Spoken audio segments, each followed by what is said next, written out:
Bismillahirrahmanirrahim. Alhamdulillahi Rabbil Alamin. Wassalatu wassalamu ala al-habib al-mustafa Abil Qasim Muhammad Allahumma salli ala Muhammad wa ali Muhammad wa alihi at-tayyibin at-tahirin wa ashabihi al-muntajibin ومن تبعه بإحسان إلى يوم الدين. اللهم بحق محمد وآل محمد عليك صل على محمد وآل محمد وارزقنا ووالدينا وأزواجنا وأولادنا وذرياتنا من بعدنا حب محمد وآل محمد. اللهم أحينا على ذلك وأمتنا على ذلك واحشرنا في زمرة من أحب محمدا وآل محمد مع محمد وآله يا كريم.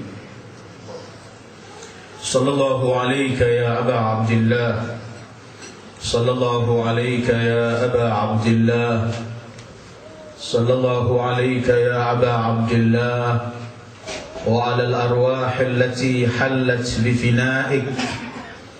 عليك مني سلام الله أبدا ما بقيت وبقي الليل والنهار ولا جعله الله آخر العهد مني لزيارتكم.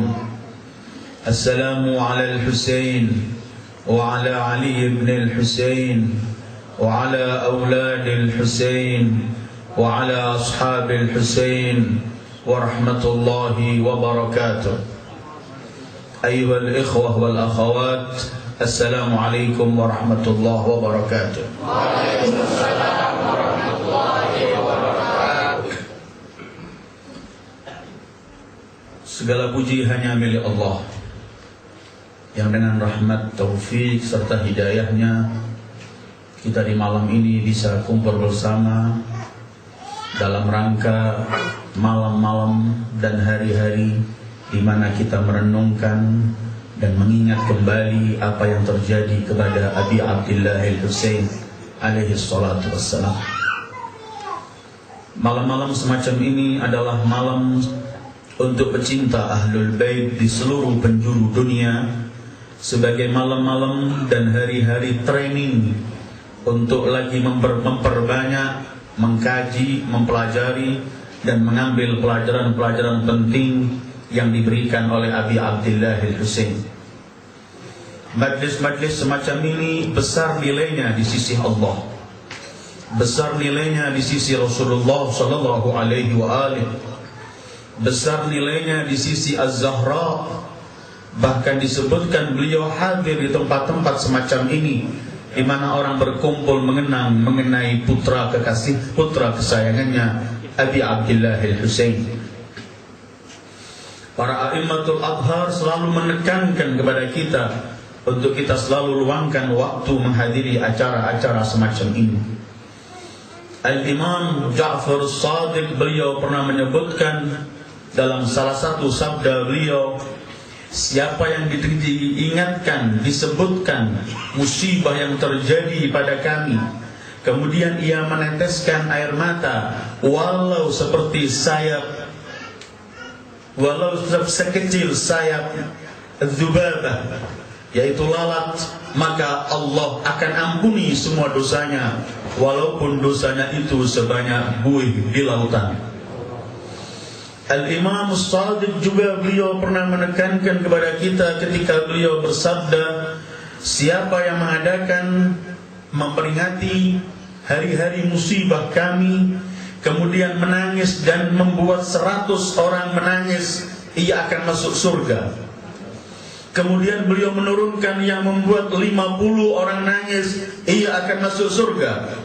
Yang menyebabkan 30 orang menangis, ia akan masuk surga. Yang menyebabkan 10 orang nangis, ia akan masuk surga. Kalau ia membuat 1 orang saja menangis, ia masuk surga. Dan siapa jua yang pura-pura menangis, jua masuk surga. karena besarnya hari-hari untuk Abi Abdillah.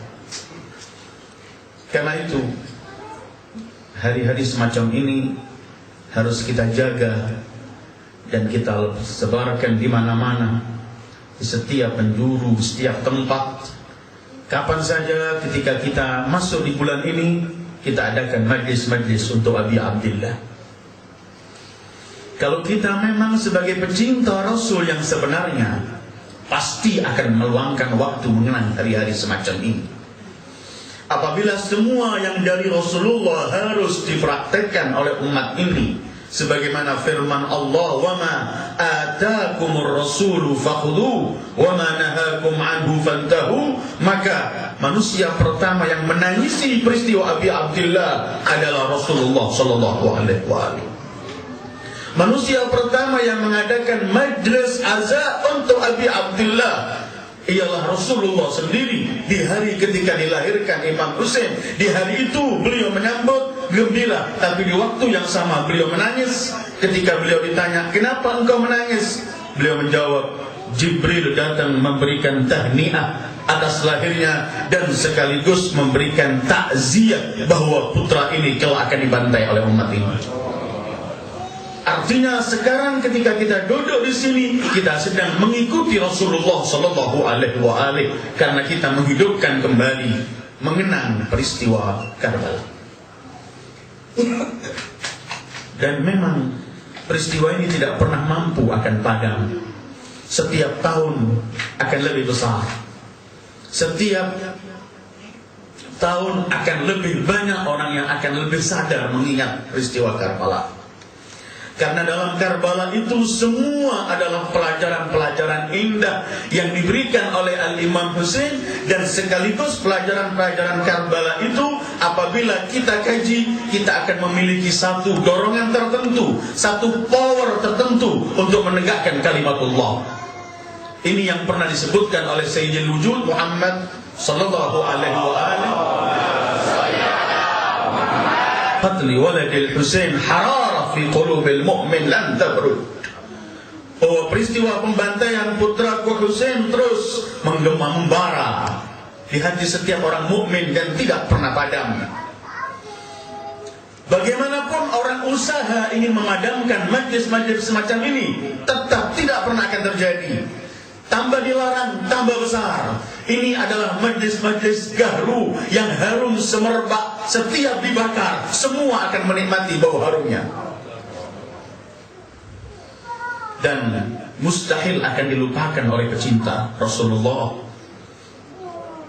peristiwa Karbala, karena pelajaran demi pelajaran yang disampaikan oleh Al-Imam Husain di Karbala bukan hanya beliau sampaikan melalui lisan dalam khutbah beliau atau melalui tulisan dalam surat beliau, tetapi semua ini beliau sampaikan dengan darah suci beliau, dengan darah keluarga beliau, dengan darah para sahabat setia beliau. Maka setiap masih darah ini mengalir pada setiap pecinta Ahlul Bait, maka peristiwa Karbala akan tetap dikenang sesuai dengan yang disebutkan, kulla yaumin Asyura wa kulla ardin Karbala. Dan itulah mukjizat Ahlul Bait. Ahlul Bait ini mukjizat, keberadaannya mukjizat. Karena apabila kita yakini bahwa setiap para nabi oleh Allah diberi mukjizat, dan mukjizat itu untuk para nabi-nabi sebelumnya sesuai dengan zaman dan waktu nabi itu. Setelah Nabi itu selesai dan wafat dan tiada, habislah mukjizat itu. Kita sekarang ini, kalau bukan karena Al-Quran menceritakan kepada kita bahwa Nabi Musa punya tongkat, dengan tongkatnya melakukan segala macam. Nabi Isa bisa menyembuhkan orang yang belang, yang buta, menghidupkan yang mati. Kalau bukan Al-Quran yang menceritakan, kita tidak percaya mukjizat ini karena telah berlalu dan kita tidak melihat. Tetapi mukjizat Sayyidul Wujud Muhammad sallallahu alaihi wa alihi, karena beliau merupakan nabi terakhir, maka mukjizat beliau Al-Quran, dan Al-Quran sepanjang kehidupan tetap akan menjadi mukjizat. Menurut Al-Imam Ali bin Abi Thalib, la tafna ajaibu, tidak pernah habis keindahan Al-Quran. Setiap digali akan memberikan yang baru. Apabila Al-Quran mukjizat sepanjang kehidupan, maka penggandeng Al-Quran, yaitu Ahlul Bait, juga merupakan mukjizat sepanjang kehidupan. Ahlul Bait mukjizat. Kaji pelajaran Asyura. Setiap tahun kita membaca, setiap tahun kita mendengarkan mengenai Asyura, sabda Imam Husain, surat-surat Imam Husain. Tapi setiap kita membaca, setiap kita mengambil pelajaran baru. Dan itulah mukjizat Abi Abdillah. Kapan saja kita baca peristiwa Karbala, waktu itu juga kita akan memperoleh pelajaran demi pelajaran yang baru, yang tetap fresh dan segar untuk mampu kita praktekkan dalam kehidupan. Peristiwa Asyura hanya terjadi beberapa jam di tempat yang jauh, di daerah Nainawa, Ghalibiyah atau Karbala disebut itu. Tempat terpencil jauh, terjadinya hanya beberapa saat. Tetapi karena yang memerankan Nabi Abdullah, maka peristiwa itu menggema, mendunia semuanya, dan tidak pernah mampu dibendung. Karena yang memerankan di situ adalah sosok manusia yang juga merupakan mukjizat, karena ia adalah tergolong orang yang bergandengan dengan Al-Quran dan tidak pernah berpisah dengan Al-Quran. Segala sesuatu kalau sudah Ahlul Bait yang melakukan, nilainya akan berbeda. Dan ini perlu kita garis bawahi. Dan ini perlu kita kenal. Karena mereka manusia-manusia yang telah disucikan oleh Allah, tidak pernah melakukan sesuatu kecuali hanya Allah. Maka semua perbuatannya akan tetap kekal karena Allah yang mereka inginkan. Maka semua perbuatannya akan kekal dan akan memiliki nilai yang jauh. Satu contoh, di perang Khandaq, ketika Amr bin Abdi Wud sempat loncat dari parit, kemudian mengelilingi kemah Rasulullah sambil mengejek, "Ya Muhammad, kamu berkata kalau yang mati dari kita masuk neraka, yang mati dari kalian masuk surga. Tampilkan orang, mari akan cepat-cepat ku antarkan ke surga dan cepat antarkanlah aku ke neraka." Rasulullah menawarkan, siapa yang mampu menghadapi Amr? Yang angkat tangan cuma Ali bin Abi Thalib. Ditawarkan kedua, yang mengangkat tangan cuma Ali bin Abi Thalib. Ditawarkan lagi oleh Rasulullah, siapa yang bisa menyelesaikan aku menghadapi Amr, aku jamin dia surga. Yang angkat tangan tetap Ali bin Abi Thalib. Ketika ketiga kali Rasul bersabda kepadanya agar mereka mengenal keberanian Ali bin Abi Thalib, Imam Ali berkata, "Ya Ali, innahu Amr." Dia ini nilainya 1000 saat itu. "Ya Ali, dia Amr." Jawaban beliau, "Wa ana Ali bin Abi Thalib."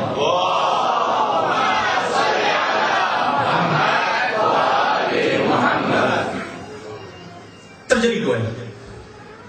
Ketika Imam Ali telah membunuh Amr bin Abdi Wud, ini Khandaq bukan peperangan pertama. Bukan pertama kali orang membunuh musuh Allah. Bukan pertama kali ada musuh Allah gugur. Bukan pertama kali pedang Islam dibuat dihanuskan kepada orang kafir.